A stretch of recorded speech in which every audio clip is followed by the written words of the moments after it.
विपक्ष की कहीं पीड़ा ये है कि कार्रवाइयां एक तरफा हो रही हैं। आप एक जो अनायास बोलने के लिए खड़े होते हैं उन्हें तो पूरा वक्त दिया जाता है, तो वो ट्रेजरी बेंच के लोग हों, और विपक्ष का कोई हो तो नहीं लिखा जाएगा, उसे वक्त नहीं दिया जाता है। जो जिम्मेदार है इसका समाधान निकालना चाहिए और निकल जाएगा, कोई दिक्कत नहीं, लेकिन बातचीत तो हो आपस में। लेकिन जो अब ये कहीं डिटोरिएशन है, कितना पीड़ा पहुंचा रहा है, क्योंकि दुनिया में अब हमारी कई बार बहुत आलोचना होती है, जिस तरीके के दृश्य पैदा हो रहे हैं, ये कितना पीड़ा आपको पहुंचाते हैं एज ए आप जो चूंकि उस सदन का हिस्सा रहे हैं, आप उस व्यवस्था में कई जिम्मेदार पदों भी रहे हैं। जो जिम्मेदार पदों पर बैठे हुए लोग हैं वो भी आचार संहिता का पालन नहीं करते।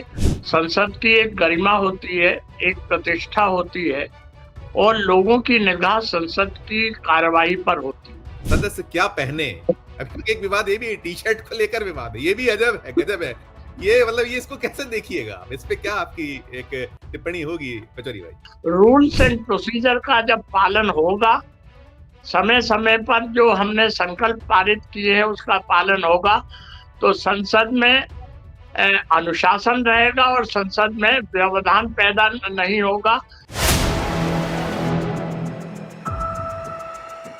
नमस्कार, मैं हूं संजीव श्रीवास्तव। आप देख रहे हैं 4 PM न्यूज नेटवर्क। मित्रों, संसद में गतिरोध नई बात नहीं है, सरकार और विपक्ष में टकराव भी आम है, लेकिन हम ये देख रहे हैं कि बीते कुछ वक्त से संसद में बेहद बेहद टकराव भरे हालात बनते चले जा रहे हैं। और खास बात यह है, जैसे कि कहा जाता है कि सदन को चलाने की जितनी जिम्मेदारी सरकार की है, उतना ही कहीं जिम्मा विपक्ष का भी होता है। और ये जो टकराव के हालात बने या गतिरोध जैसी स्थितियां बने, तो इसमें आसंदी का रोल बहुत बहुत महत्वपूर्ण हो जाता है, चाहे लोकसभा हो और चाहे राज्यसभा हो। लोकसभा में स्पीकर और राज्यसभा में सभापति महोदय ऐसी स्थितियों को बहुत खूबी से टालते रहे हैं। पहले ऐसा होता रहा है, अभी भी कोशिश तो होती है, लेकिन देखने में यह आ रहा है कि कहीं ना कहीं आसंदी अब बार बार इस बात को लेकर कटघरे में आकर खड़ी हो रही है कि उसका रवैया जो एक निष्पक्ष अंपायर होता है वैसा नहीं रह गया है। यानी टकराव की जो स्थितियां बन रही हैं उसमें कहीं आसंदी मुख्य भूमिका में नजर आ रही, ये एक आरोप ज्यादा लग रहे हैं। और अब सवाल ये भी खड़े हो रहे हैं कि ऐसे हालात बार बार बन क्यों रहे हैं, क्या इन्हें टाला नहीं जा सकता है? स्पीकर का रोल क्या होना चाहिए, सभापति की भूमिका क्या होना चाहिए, इसे लेकर भी सवाल पैदा हो रहा है। और यह भी पूछा जा रहा है कि विपक्ष को किस तरह से पेश आना चाहिए। और इन सब के बीच एक बहुत अहम जो कड़ी हुआ करती थी, जो संसदीय कार्य मंत्री की भूमिका होती रही है, होती थी, उसमें भी कहीं ऐसा लगता है कि वो थोड़ा सा गौण हुई है। वो जो उसका एक दायित्व होता है, बनता है, वो शायद नहीं पूरा हो पा रहा है, या वो कोशिश हो रही है, वहां बात नहीं बन रही है। तो बहुत सारे प्रश्न हैं।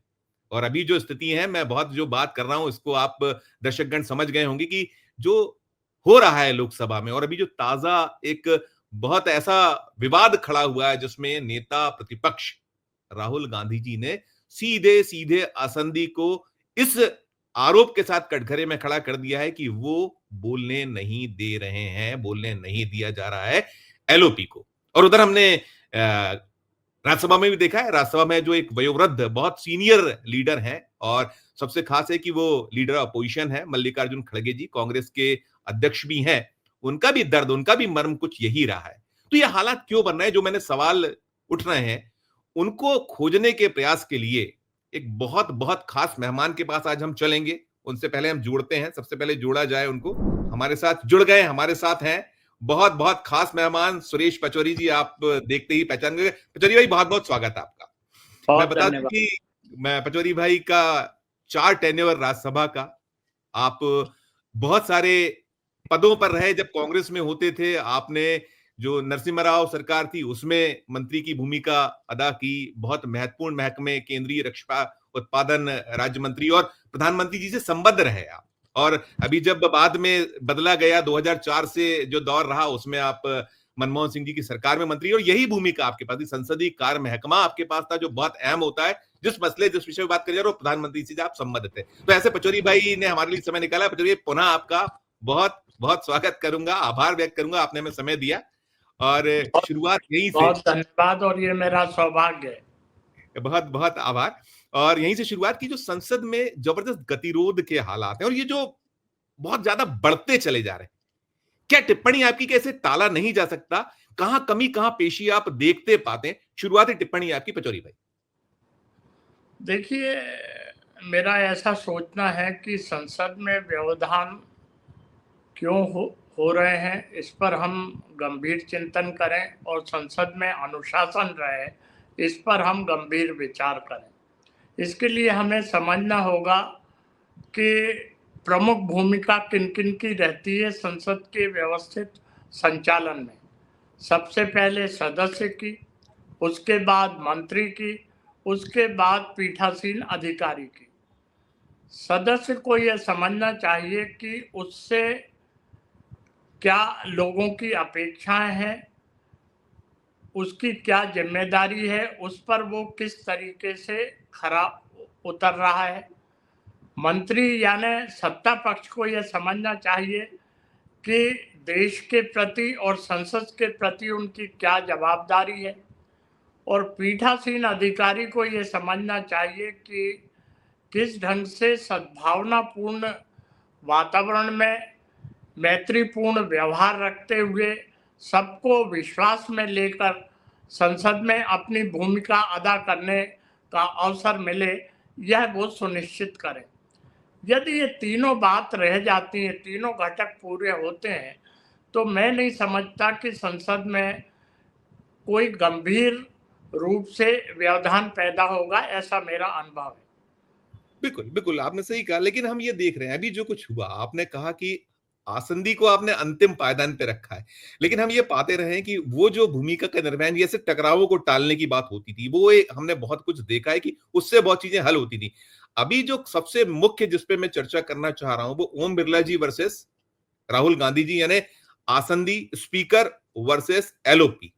और एलओपी का ये कहना कि हमें बोलने नहीं दिया जा रहा है, कितना गंभीर है ये मामला, इस पे क्या टिप्पणी होगी आप? देखिए, मैं विनम्रता पूर्वक ये कहना चाहता हूँ कि पीठासीन अधिकारी के पास असीमित शक्ति होती है, और ऐसा माना जाता है कि पीठासीन अधिकारी के निर्देश का पालन होना चाहिए। इस संबंध में 1992 में एक अखिल भारतीय सम्मेलन हुआ था, जिसमें सारे राजनीतिक पार्टी से जो है सुझाव मांगे गए थे कि सांसदों के लिए आचार संहिता किस ढंग की बनाई जाए, और उसमें ये सब बात आई थी कि संसद में जो सदस्य हैं, वो जो रूल्स एंड प्रोसीजर है पार्लियामेंट का, उसका परिपालन करें और आचार संहिता का परिपालन करें। आखिर दिक्कत कहाँ आती है? जब ये जो रूल बुक है, जो मैं बता रहा हूँ आपको, rules of procedure and conduct of business, इसका परिपालन नहीं होता है तो दिक्कत आती है। फिर सदस्य क्यों करते हैं? सदस्य को जब महत्वपूर्ण मुद्दे पर बोलने का कई बार कम समय की वजह से अवसर नहीं मिलता, या रूल पोजीशन में आने की वजह से नहीं मिलता, तो सदस्य को तो बोलना होता है। वहाँ थोड़ा पीठासीन अधिकारी को लचीलापन दिखाना चाहिए। और संजीव भाई, मेरा अनुभव ये रहा है, क्योंकि मैं डिप्टी चीफ भी रहा हूँ अपोजिशन के रूप में, और सत्तारूढ़ पार्टी के रूप में मैं पार्लियामेंट्री अफेयर्स मिनिस्टर रहा हूँ।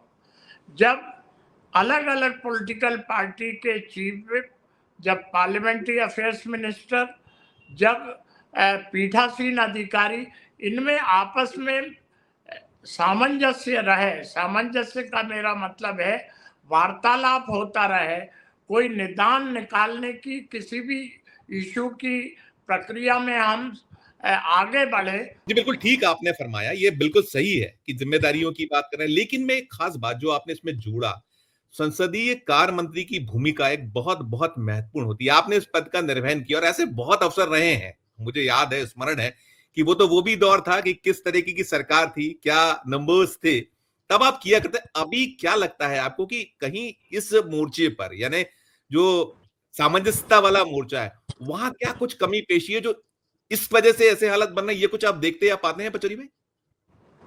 बिल्कुल, मुझे ऐसा प्रतीत होता है कि वो जो सामंजस्य होना चाहिए, समय-समय पर कंसल्टेशन होना चाहिए, उसकी कमी है। मैं अपनी बात बताता हूँ कि पार्लियामेंट्री अफेयर्स मिनिस्टर जब मैं था, तो मैं अगर कोई मुद्दे हाउस में आना है, तो मैं लीडर ऑफ अपोजिशन से या जो महत्वपूर्ण अपोजिशन एमपीज़ हैं, उनसे बात कर लिया करता था। और जब मैं चीफ व्हिप प्रणब मुखर्जी थे, डिप्टी चीफ व्हिप था और सत्तारूढ़ पार्टी में अटल बिहारी वाजपेयी की सरकार थी, तो उस समय प्रमोद महाजन जी हमसे बात कर लिया करते थे कि ये मुद्दे आ रहे हैं, इसमें हम चाहेंगे कि इसको इस ढंग से आप आज जोर ना दें क्लैरिफिकेशन के लिए स्टेटमेंट पे, क्योंकि थोड़ा आज प्रधानमंत्री जी की तबीयत नासाज है। हम भी उसको कंसिडर कर लेते थे मानवीयता के नाते। तो वार्तालाप से कई समाधान निकल जाते हैं। जहाँ वार्तालाप ही नहीं होगी, जहाँ ऐसी भाषा का प्रयोग किया जाएगा जो कटाक्ष वाली होगी, जहाँ असंसदीय शब्दों का इस्तेमाल होगा, जहाँ व्यवधान पैदा करने के लिए लॉबी में जाया जाएगा, तो इस प्रकार की स्थितियां निर्मित हो जाती हैं। पचौरी भाई, आपने अपने दौर के अनुभव को साझा किया कि आप जब संसदीय कार्य मंत्री थे तो कैसे मैनेज फ्लोर को कर लिया करते थे, और आपने ये भी कहीं इंगित कर दिया है कि वो कहीं कमी पेशी आप देखते या पाते हैं। दूसरा सवाल ये है, आपने तो जो प्रधानमंत्री जी से संबद्ध रहे, तो जो हाउस के लीडर हैं उनके रोल भी बड़े अहम हुआ करते थे। और आपने अटल जी की बात की, तो अटल जी को भी हमने देखा या पाया है। आपने कई ऐसे अवसर रहे होंगे कि जब आपने उनको देखा, उनसे कहीं जो चीजों को कैसे सामंजस्यता बैठानी होती थी। तो अभी जो सदन के नेता वाला जो, अगर हम उस मोर्चे पर देखें पाए, मोदी जी को तो मोदी जी कहते हैं कि सबका साथ सबका विश्वास, तो क्या वो सबका साथ सबका विश्वास ले पाने या दे पाने में कहीं कुछ नजर आता है आपको कि वो कहीं कुछ हो रहा है? वो कोशिश तो शायद करते होंगे। कोई नेता नहीं चाहता कि उसके दौर में कहीं ऐसा कुछ लिख दिया जाए या ऐसा इतिहास बन जाए जिससे कि आगे एक जो आने वाली पीढ़ियां हैं, भविष्य है, उसमें कहीं वो काला एक अध्याय जुड़े। तो इस मोर्चे को आप कैसे देखते, कैसे पाते हैं पचौरी भाई? देखिए, इसमें मेरा ये सोचना है कि ताली दोनों हाथ से बजती है, और अगर नियमित मेल मुलाकात होती रहे, आचार विचारों का आदान प्रदान होता रहे, तो कोई दिक्कत नहीं जाती। अलग अलग पॉलिटिकल पार्टीज के लीडर्स के साथ समय समय पर मुलाकात होना चाहिए, चाहे वो सेंट्रल हॉल में हो। वही डॉक्टर सवाल, शंकर मैं वो सवाल पूछने वाला कि सेंट्रल की तो व्यवस्था ही खत्म हो गई है। मेरा उसमें था अगला। जी जी। डॉक्टर शंकर दयाल शर्मा जी जब सभापति थे राज्यसभा में, तो उन्होंने एक प्रथा बनाई थी कि हर महीने सारी पॉलिटिकल पार्टी के महत्वपूर्ण नेताओं को वो चाय पे और नाश्ते पे बुलाते थे। इस बहाने बातचीत हो जाती थी। उसके अलावा सारे संसद सदस्यों को वो क्रमवार बुलाते थे। सारे लोगों से बातचीत हो जाती थी। ये तो था उनके उपराष्ट्रपति भवन की दिनचर्या। लेकिन जब वो सभापति कक्ष में जाते थे, तो क्वेश्चन आवर के बाद जब वो अपने चैम्बर में जाते थे, तो बीच-बीच में बुला के बात कर लिया करते थे सब। तो सारी चीज़ों का समाधान हो जाता था। होता क्या है, अगर कोई संसद सदस्य किसी महत्वपूर्ण मुद्दे को उठाना चाहता है और वो कॉल अटेंशन या शॉर्ट ड्यूरेशन में या 0 आवर में अवसर नहीं मिला, तो अगर वो सभापति से मिले, तो कोई अवसर निकल आते हैं कि वो अपनी बात कह सके। इसी प्रकार मंत्री के रोल का मैं बताऊं कि मंत्रियों को जो मुद्दे उठाते हैं संसद सदस्य, उनके जवाब देना चाहिए, ताकि वो अपनी असेंबली अपनी पार्लियामेंट्री कॉन्स्टिट्यूंसी में बता सके कि मैंने ये मुद्दा उठाया था, इसका ये जवाब मंत्री ने दिया है। कई बार जो है गवर्नमेंट हाउस से बाहर कोई स्टेटमेंट नीतिगत दे देती है। जब हाउस चल रहा हो तो नीतिगत स्टेटमेंट बाहर नहीं देना चाहिए। तो ये कुछ बातें हैं जिससे कई बार व्यवस्थाएं में दिक्कत आ जाती है। तो सदन में अनुशासन रहे, सदन में जो है नियम प्रक्रिया का पालन हो, सदन में व्यवधान ना हो, इसके लिए जहाँ सदस्य की भूमिका है वहीं पीठासीन अधिकारी की भी है और वहीं गवर्नमेंट की है। लॉयड जॉर्ज ने एक बात बड़ी महत्वपूर्ण कही थी संजीव भाई, कि सदन में राष्ट्र के लिए बोला जाता है। जब हम ये समझें, चाहे हम सत्ता पक्ष में हो या विपक्ष में, कि हम जो बोल रहे हैं वो राष्ट्र के लिए हम बोल रहे हैं, तो बहुत कुछ चीजों का समाधान निकल जाता है। और सदस्य को ये देखा जाता है कि हमारा जो आचार व्यवहार है वो टीवी पे लाइव टेलीकास्ट हो रहा है, तो हमारे इलाके के और हमारे प्रदेश के और हमारे देश के लोग हमें देख रहे हैं, तो सारी बातों का निदान निकल जाए। नहीं, बिल्कुल आपने ठीक कहा। मैं एक सवाल में मल्लिकार्जुन खड़गे जी की पीड़ा से जुड़ा पूछना चाहता हूं, लेकिन अब मैं पहले ये पूछूंगा कि भारतीय लोकतंत्र दुनिया के सबसे बड़े लोकतंत्रों में से एक माना जाता है, और जो हमारी चाहे संसद हो या संसदीय जो व्यवस्था है, जो हमारी प्रक्रिया है, उस पर दुनिया की निगाह नजर रहती है। और अभी जो हम देख रहे हैं पचरी भाई, आपने मतलब 24 बरस उस हिस्सा रहे हैं उस सदन का जिसकी हम बात कर रहे हैं, राज्यसभा के आप हिस्सा रहे हैं, लेकिन जो अब ये कहीं डिटोरिएशन है, कितना पीड़ा पहुंचा रहा है, क्योंकि दुनिया में अब हमारी कई बार बहुत आलोचना होती है जिस तरीके के दृश्य पैदा हो रहे हैं, ये कितना पीड़ा आपको पहुंचाते हैं एज ए आप जो चूंकि उस सदन का हिस्सा रहे हैं, आप उस व्यवस्था में कई जिम्मेदार पदों भी रहे हैं, उस पर आपकी प्रतिक्रिया? देखिए, संसद की जो पहली बैठक हुई वो 1952 में हमारे यहाँ हुई और हमने 50 वर्ष इसके मनाए 2002 में। उस समय हमने इन सब बातों पर बहुत गंभीरता से चर्चा की थी, क्योंकि मैं खुद मेंबर पार्लियामेंट था और मैंने उसमें भाग लिया था। उसके बाद जो संकल्प पारित संसद में और इन सम्मेलनों में हुए कि हम किस प्रकार से आचार और व्यवहार करेंगे, जब वो उसका परिपालन नहीं होता है तो दिक्कत होती है। कई बार ऐसा देखा जाता है कि जो जिम्मेदार पदों पर बैठे हुए लोग हैं वो भी आचार संहिता का पालन नहीं करते, जो रूल्स एंड प्रोसीजर है उसका सही परिपालन नहीं करते। मैं इन नामों के बारे में विस्तार से नहीं बताना चाहता हूं जो आपने लिए है, लेकिन अगर मैं गार्डेड वे में यही कहना चाहूंगा, अगर रूल्स एंड प्रोसीजर हम समझे पार्लियामेंट का, अगर हम आचार संहिता का पालन करें, अगर हम जिस विषय पे बोलने जा रहे हैं उसके बारे में वेल स्टडीड हो, और अगर हम पीठासीन अधिकारी को भी विश्वास में लेके चले और पीठासीन अधिकारी सदस्य को सद्भावनापूर्ण विश्वास में लेके चले, तो पीठासीन अधिकारी को इतने पावर रहते हैं कि वो गवर्नमेंट से भी कह सकता है कि मैं आज इस विषय पे चर्चा चाहता हूँ, यद्यपि वो रूल पोजीशन में नहीं आ रहे हैं, लेकिन विशेष परिस्थितियों में चर्चा इसमें होनी चाहिए, तो स्थितियों का समाधान निकल जाता है। नहीं, बिल्कुल बिल्कुल स्थितियों का समाधान निकलता है, रास्ते बनते हैं।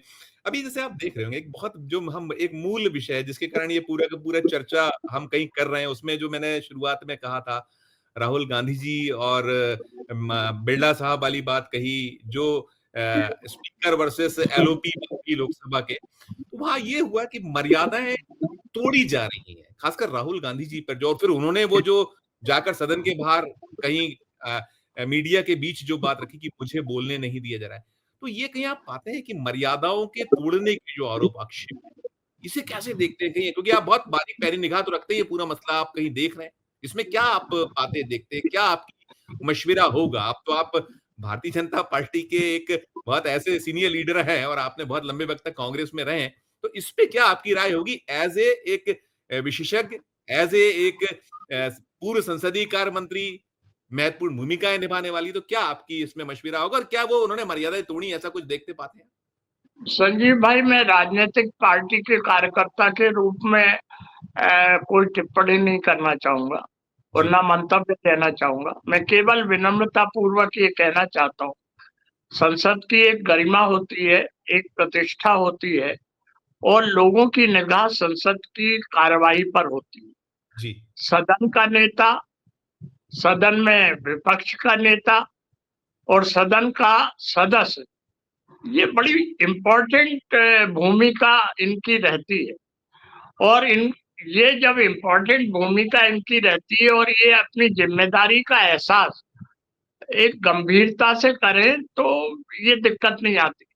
सदन का नेता तो प्रधानमंत्री रहता है, विपक्ष का नेता जो सदन में रहता है उसे कैबिनेट मिनिस्टर का दर्जा प्राप्त होता है और जो भी इम्पोर्टेंट मीटिंग होती है उसमें वो विशेष सम्मान के साथ उसे आमंत्रित किया जाता है। तो मैंने जो बीच में सम्मेलन सदन की कार्यवाहियों के संबंध में 92 में हुए, 96 में हुए, 2002 में हुए, उनके पास किए गए संकल्प का जिक्र किया, तो उसमें सभी राजनीतिक पार्टी ने ये सलाह दी थी कि आचार संहिता का पालन होना चाहिए और हमें ऐसी शब्दावली का प्रयोग करना चाहिए हमें कि वो गरिमापूर्ण हो, हमें किसी पर व्यक्तिगत आक्षेप नहीं लगाना चाहिए, हमें तर्कपूर्ण अपनी बात संसद में कहनी चाहिए। जब वो संकल्प का ही परिपालन हो जाएगा ना, तो मैं सोचता हूँ सारी चीजों का समाधान। इसमें एक चीज और भी मैं पूछूंगा आपसे, आप तो रहे हैं तो सदस्य क्या पहने। अभी एक विवाद ये भी टी शर्ट को लेकर विवाद है, ये भी अजब है, गजब है। ये मतलब ये इसको कैसे देखिएगा आप, इस पे क्या आपकी एक टिप्पणी होगी पचौरी भाई? ये 349 है। जी हाँ, उसका उल्लेख तो उन्होंने किया है, जो परसों वाली हाँ, 349 पे ही दी उन्होंने, जो 349 पे। उल्लेख किया है कि संसद में आप कैसे रहें, क्या पहन के आए, आप बैज लगा के आए या कोई झंडा लेके ना आए।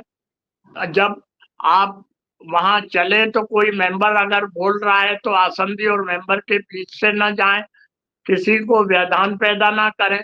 इसमें सारी चीजों का उल्लेख है। इसीलिए मैंने कहा रूल्स एंड प्रोसीजर का जब पालन होगा, समय समय पर जो हमने संकल्प पारित किए हैं उसका पालन होगा, तो संसद में अनुशासन रहेगा और संसद में व्यवधान पैदा नहीं होगा और संसद से जो कार्यवाही से निष्कर्ष निकलेगा वो देश हित में निकले। ठीक बात है आप, लेकिन विपक्ष की कहीं पीड़ा ये है कि कार्रवाइयां एक तरफा हो रही हैं। आप एक जो अनायास बोलने के लिए खड़े होते हैं उन्हें तो पूरा वक्त दिया जाता है, तो वो ट्रेजरी बेंच के लोग हों, और विपक्ष का कोई हो तो नहीं लिखा जाएगा, उसे वक्त नहीं दिया जाता है।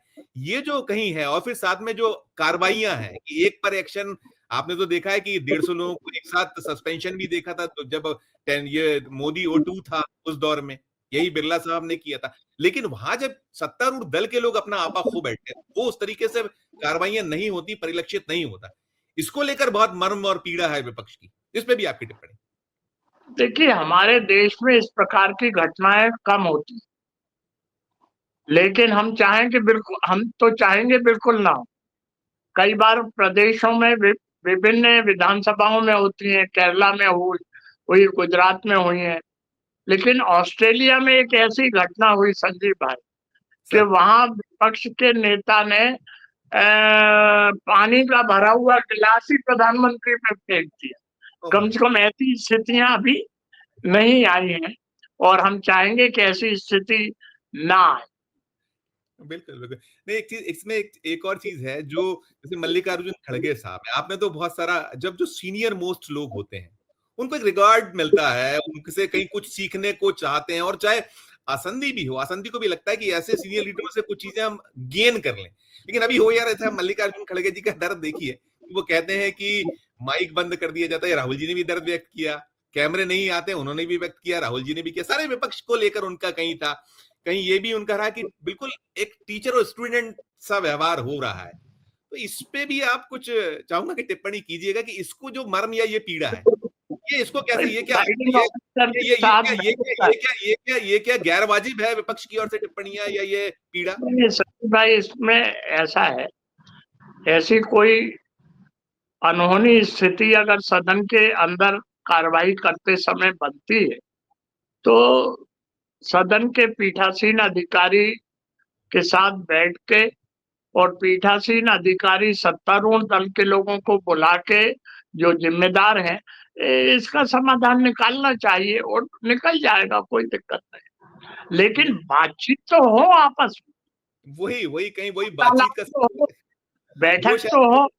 जी, वही कम हुआ इसलिए। एक चीज़ और भी पच भई आपने बहुत इम्पोर्टेंट चीज़ कही कि जो हम ये पा रहे हैं, चाहे वो संसद हो, उसके जो चुने हुए या जो जिन्हें निर्वाचित किया गया, उनकी अपनी जो कहीं एक जो साख थी या जो उनकी एक जिस तरीके का समाज में एक कहीं उनका जगह थी या हम विधान परिषदों में आए, विधानसभा में आए, वहाँ उसका भी बहुत क्षरण हुआ है। और कहीं न कहीं हम ये पाते हैं, देखते हैं कि सिर्फ और सिर्फ चाहे वो संसद हो या फिर राज्य विधानसभाएं हो, वहां दलगत बहुत राजनीति बहुत ऊपर हो गई। जो निष्पक्षता हमने सोमदा जैसे भी अध्यक्ष देखे, हमने पीएस संगमा साहब को भी देखा, हमने सुमित्रा महाजन ताई को भी देखा कि अवसरों को कहीं क्रिएट किया जाता है विपक्ष के लिए।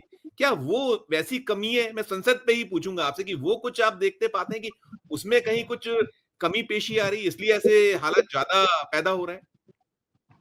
देखिए, संसद में जब हमारा पार्टिसिपेशन हो तो हमारी मंशा ये होना चाहिए कि हमारा पार्टिसिपेशन जो है विकास के मद्देनजर हो रहा है, राष्ट्र हित में हो रहा है और जनता जिन समस्याओं से जूझ रही है उसका समाधान खोजने के लिए हो रहा है। हमारे व्यक्तिगत उसमें स्वार्थ नहीं दिखना चाहिए। कई बार पार्लियामेंट क्वेश्चन में ये माना जाता है कि ऐसे क्वेश्चन किए जाते हैं जो किसी को टारगेट करते हैं और जिससे निजी कोई फायदा हो या बिल्कुल। किसी अफसर को टारगेट करके किया जाता है, तो ये मंशा नहीं रहना चाहिए, नंबर 1। नंबर 2, बहुत संयमित भाषा का प्रयोग होना चाहिए। कोई भी बात आप कहते हैं, तो आप शालीनता के साथ कह सकते हैं, वो भी असरदार होती। लेकिन अगर हम एक ऐसे शब्दों का इस्तेमाल करें जिससे आदमी अपमानित महसूस करे, तो फिर सदन तो सदन होता है, तो जी। उससे व्यवधान की स्थिति पैदा हो जाती है। जिस प्रकार से आप लोग एंकर के नाते अपनी बात कहते तो हैं, लेकिन ऐसे इस ढंग से कहते हैं, इस भाषा में कहते हैं कि उसका असर पड़ता है, तो वही स्थिति सदन में होना चाहिए। इसलिए मैंने पहला वाक्य बोला था कि सदस्य क्यों सदन में है, जब वो ये ज़िम्मेदारी का एहसास कर लेगा, तो कभी कोई अनहोनी बात नहीं होगी। और जब सत्तारूढ़ पार्टी ये एहसास कर लेगी कि उसको बहुत आशा और विश्वास और अपेक्षा के साथ सत्ता में लाया गया है, तो वो अपनी ज़िम्मेदारी पूरी करे और पीठासीन अधिकारी ये माने कि वो निष्पक्ष रहे, सद्भावपूर्ण रहे और हमेशा इस नाते रहे कि सभी के लिए वो समाधान कारक बने, इस नियत से काम करे, तो कभी कोई दिक्कत नहीं। बिल्कुल, मैं 1-2 सवाल में खत्म करूँगा। मैं एक तो सवाल मेरा ये है कि ये प्रिविलेज है कि जो सदन के नेता हैं, कभी भी खड़े होके अपनी बात कह सकते हैं, बोल सकते हैं और यही कुछ अधिकार लीडर अपोज़िशन को, एलओपी को है कि उनको भी अवसर दिया जाता है। ये जो हो ये रहा है, शिकायत ये है कि एक तरफ़ा ये सब कुछ चल रहा है। तो इसमें ये तो है ही ना कि आपको चाहे नेता सदन हो या नेता विपक्ष हो, उनको वक़्त देना ही देना है। इसमें कहीं कुछ कमी-पेशी तो देख पा रहे हैं अब? नहीं, देखिए, इसमें रूल पोजीशन ये है कि लीडर ऑफ अपोजिशन को प्राथमिकता के आधार पर बोलने का अवसर मिलना चाहिए। प्राथमिकता के आधार पे, ये नहीं है कि अभी 5 मिनट पहले बैठे बोले हैं और दूसरे मेंबर को पुकार लिया गया, वो बोल रहा है, फिर खड़े होके हम अपनी बात कहें और कहें कि हमें बोलने नहीं दिया जा रहा। तो हर एक की एक गरिमा होती है और हर एक का एक अधिकार होता है। सदस्य सदस्य होता है, उसे भी अपनी बात पूरी कहने दीजिए। मंत्री अपना वक्तव्य दे रहा है या अपना उत्तर दे रहा है, बीच में खड़े होके बोल दिया गया, तो हर एक की गरिमा है। इसी प्रकार से मंत्री को भी ये चाहिए कि वो उत्तर समुचित दे। मतलब किसी प्रकार का हिडन रिप्लाई नहीं होना चाहिए, सारी बात पटल पे साफ तौर पे रखे। मंत्री अपना जवाब सही दे और सदस्य जो है अपनी भूमिका सही निभाए। बिल्कुल पचौरी, मैं अंत में पूछना चाहूंगा कि जितने जो स्थितियां अभी बनी हुई हैं, जिस तरीके के टकराव के हालात, या जो सबसे खास इसमें यह है कि जो हमारी संसद या जो हमारी संसदीय एक उच्च परंपरा, उच्च एक कोटि का पूरा हमारा ये सफर रहा है, और इसके कारण जो कहीं डेंट्स हो रहे हैं, और राष्ट्रीय तो है स्तर पर, लेकिन अंतर्राष्ट्रीय स्तर पर हमें जो कहीं बहुत बार ऐसा लगता है कि वहां जब वहां की मीडिया में छपता है तो पीड़ा ज्यादा होती है। तो इनको टालने के लिए क्या कुछ आप पाते हैं कि ये जरूर हो जाए? वहां लाके मैं समाप्त करूंगा, अंतिम टिप्पणी आपकी। देखिए, इसमें मैं यही कहना चाहूंगा कि एक मीटिंग इन लोगों को बुलाना चाहिए। मैं ये नहीं कह रहा कि राष्ट्रीय स्तर पे बुलाएं, लेकिन जिस प्रकार से 92, 96, 97 और 2002 के जो डिसीजन हुए, उनके परिप्रेक्ष्य में एक मीटिंग डिफरेंट पॉलिटिकल पार्टी के लीडर्स की, उनके सचेतक की और जो है पार्लियामेंट्री अफेयर्स मिनिस्टर की बुलाना चाहिए। उसमें कृपा पूर्वक स्पीकर भी रहे और राज्यसभा के सभापति भी रहे, और अच्छा हो कि उसमें प्रधानमंत्री जी भी आए, तो सारी चीजों पे खुल के विस्तार से चर्चा हो जाएगी और समाधान निकल। बहुत बहुत पचरवे, आपने हमारे लिए काफी सारा वक्त दिया, और बहुत सारी एक जो होना चाहिए, जो सभी की पीड़ा है देश की, है कि ये संसद जो चलती है जनता की गाड़ी कमाई से चलती है, और इसका जो जनता की गाड़ी कमाई है वो जाया ना जाए, और उसमें कुछ समाधान हो, और जो वास्तव में जो चर्चाओं के लिए सदन रहा है, ख्यात रहा है, वो उसकी जो दौर था वो शायद वापस लौटे। यही आपकी भी मंशा और यही हमारी 4 PM की भी मंशा है, और जो कुछ इस तरीके चर्चाओं में निकलता है वो हम कोशिश करते हैं कि अपने दर्शकों तक भी पहुंचाएं, और ये जो सुनेंगे, जो निश्चित तौर पर आप जैसे जो ऐसे लब्ध प्रतिष्ठित लोग हैं, सुनना जरूर सुनेंगे ही सुनेंगे, जो संसद है शायद कुछ उतारेंगे अपने जो उसकी कार्य प्रक्रिया है, तो शायद बहुत बात करेंगी। बहुत बहुत धन्यवाद, बहुत बहुत आभार पचौरी भाई। बहुत धन्यवाद। आपने विषय भी अच्छा आज चर्चा के लिए चुना, इसके लिए भी साधुवाद। बहुत धन्यवाद, बहुत आभार। तो मित्रों, ये थे सुरेश पचौरी साहब, जिन्होंने बहुत बेबाकी से अपनी सारी की सारी राय प्रकट की, और उन्होंने स्पष्ट कर दिया कहां कौन सी कमी है, कौन सी दिक्कतें हैं, और कैसे इसको दूर किया जा सकता है। और शायद इन जो पचौरी भाई के मशवरे रहे हैं, जो आपने सुने, उस पर शायद चला जाएगा तो बहुत सारी जो दिक्कतें हैं, बहुत सारी कठिनाइयां दूर होंगी, और जो हमारी संसदीय परंपरा, संसदीय जो हमारा एक सफर है, जो दुनिया में ख्यात है, उसकी जो पुरानी जो वक्त था, पुराना दौर था, वो लौट कर आएगा। इस चर्चा में इतना ही। हमारा अनुरोध यही होगा कि आप भी इस पूरी जो चर्चा आपने सुनी, उस पर जो टिप्पणी है कीजिएगा, और क्या कुछ आपके मशवरे हैं, चाहे वो प्रधानमंत्री जी हो, नेता विपक्ष हो, यानी सदन के नेता हो, नेता विपक्ष हो लोकसभा में, और उधर यदि राज्यसभा में जाइए तो राज्यसभा में वहां जो सभापति महोदय है, इधर स्पीकर साहब है लोकसभा में, जो टिप्पणी हो उनके लिए, जो आपकी राय हो, हमारे इस वीडियो कमेंट बॉक्स में जाके जरूर कीजिएगा। और अच्छी लगे हमारी चर्चा तो चैनल को लाइक कीजिएगा, सब्सक्राइब कीजिएगा, ज्वाइन का बटन दबाइएगा, तो और हमारी हौसला अफजाई होगी। प्यार और इसने बनाए रखिए और देखते रहिए 4 PM न्यूज नेटवर्क। धन्यवाद, नमस्कार।